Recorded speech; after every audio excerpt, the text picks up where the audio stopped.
Rachel, Monday the 22nd of July, 2013, evening. And now I wait. It's agonizing, the not knowing, the slowness with which everything is bound to move, but there's nothing more I can do. I was right, this morning, when I felt that dread. I just didn't know what I had to be afraid of. Not Scott. When he pulled me inside, he must have seen the terror in my eyes, because almost immediately he let go of me. Wild-eyed and disheveled, he seemed to shrink back from the light and close the door behind us. What are you doing here? There are photographers, journalists everywhere. I can't have people coming to the door, hanging around. They'll say things, they'll try anything to get pictures, There's no one out there, I said. Though, to be honest, I hadn't really looked.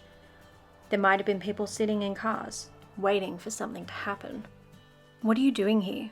He demanded again. I heard it was on the news. I just wanted... Is it him? Have they arrested him?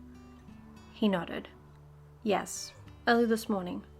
The family liaison person was here. She came to tell me, but she couldn't. They won't tell me why. They must have found something, but they won't tell me what. It's not her, though. I know that they haven't found her. He sits down on the stairs and wraps his arms around himself. His whole body is trembling.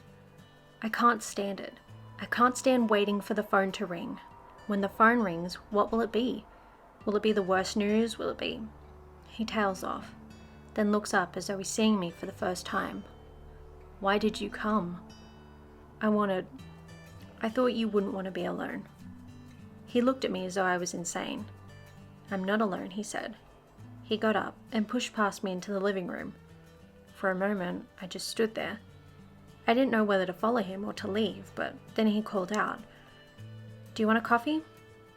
There was a woman outside on the lawn, smoking, tall, with salt and pepper hair. She was smartly dressed in black trousers and white blouse done up to the throat. She was pacing up and down the patio, but as soon as she caught sight of me, she stopped, flicked her cigarette onto the paving stones, and crushed it beneath her toe. Police? She asked me doubtfully as she entered the kitchen. No, This is Rachel Watson, Mum, Scott said. The woman who contacted me about Abdick? She nodded slowly, as though Scott's explanation didn't really help her. She took me in, her gaze sweeping rapidly over me from head to toe and back again. Oh. I didn't have a justifiable reason for being there. I couldn't say, could I? I just wanted to know. I wanted to see.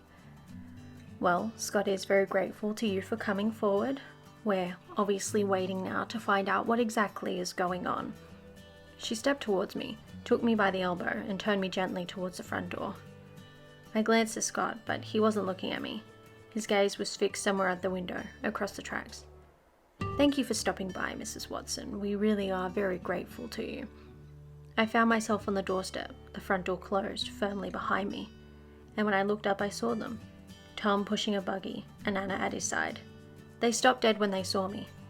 Anna raised her hand to her mouth and swooped down to grab her child, the lioness protecting her cub. I wanted to laugh at her, to tell her, I'm not here for you. I couldn't be less interested in your daughter. I'm cast out. Scott's mother made that clear. I'm cast out and I'm disappointed, but it shouldn't matter, because they have Kamel Abdick. They've got him, and I helped. I did something right. They've got him, and it can't be long now before they find Megan and bring her home.